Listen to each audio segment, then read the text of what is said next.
The weapons need to feel heavy and powerful, and when you blast something, you want to see lots of chunks.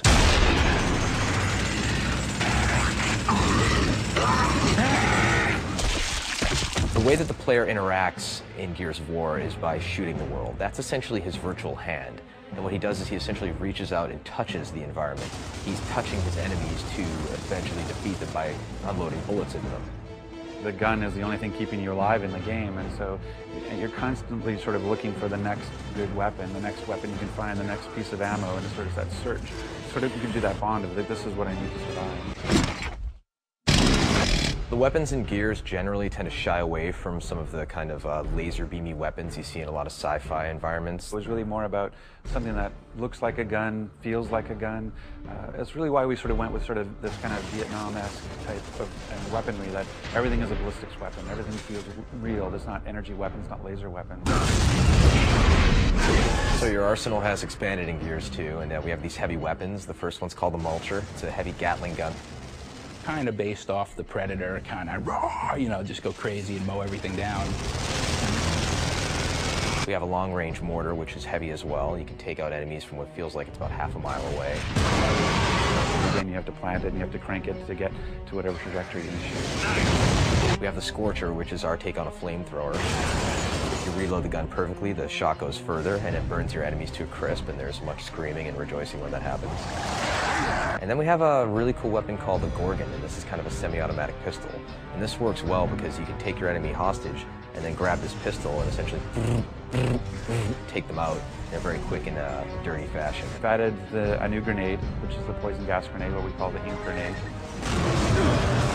The poison grenade is this crazy little, I don't know, grub or something, and it's filled with this poison gas, and they have it in a little cage on the end of the chain, and they'll fling it out, and it'll hit the ground, explode, and it'll emit all this crazy ink or poison gas. My favorite weapon in the game has to be the torque bow. I just love the whole, the fact that it sticks and they have a moment of pause to know that they're about to die, and then they pop, I just love. And what's great in Gears 2 is we've actually added dialogue for that pause, that we actually have the event of, and something explosive is stuck into you, and you get, and some people have that half second to go, uh-oh, and then blow up. In adding more into the Gears franchise, we wanted to basically continue the idea of the executions that were in the first one. When you play multiplayer of Gears, it's not just about playing it, it's also about watching it. If you die in Gears, you're forced to watch for a little while. That's a very powerful thing when you know other people are looking at you. And if you knock your enemy down, he's trying to crawl away, and you have an option to do all sorts of cool, nasty, hideous things to him, you're going to do it, and you're going to get a good reaction from the crowd. Yeah, I kind of like the beatdown, like when you turn the guy over and you can punch him out. I think that's really cool visually. And I love the sniper skull crush.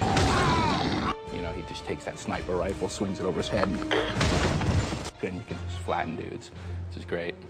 And I still like the curb stomp. I mean, but now we turn the guy over and you can crush his head from the front. One of the ways we were trying to incentivize gamers in the first Gears to use some of the chainsaws moves and some of the executions was to put them in God mode, essentially. Starting Gears 2, nobody was a fan of that idea. They didn't want players to be protected at all when they were doing an execution. So actively, when you're playing the game and somebody is in front of you and you want to show off for your friends and do a cool execution, you're making a choice that this is going to take 2.5 seconds to pull off, and you better make sure that the area is clear before you show up.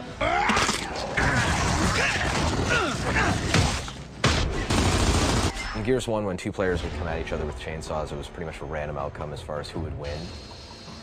And in Gears 2, we actually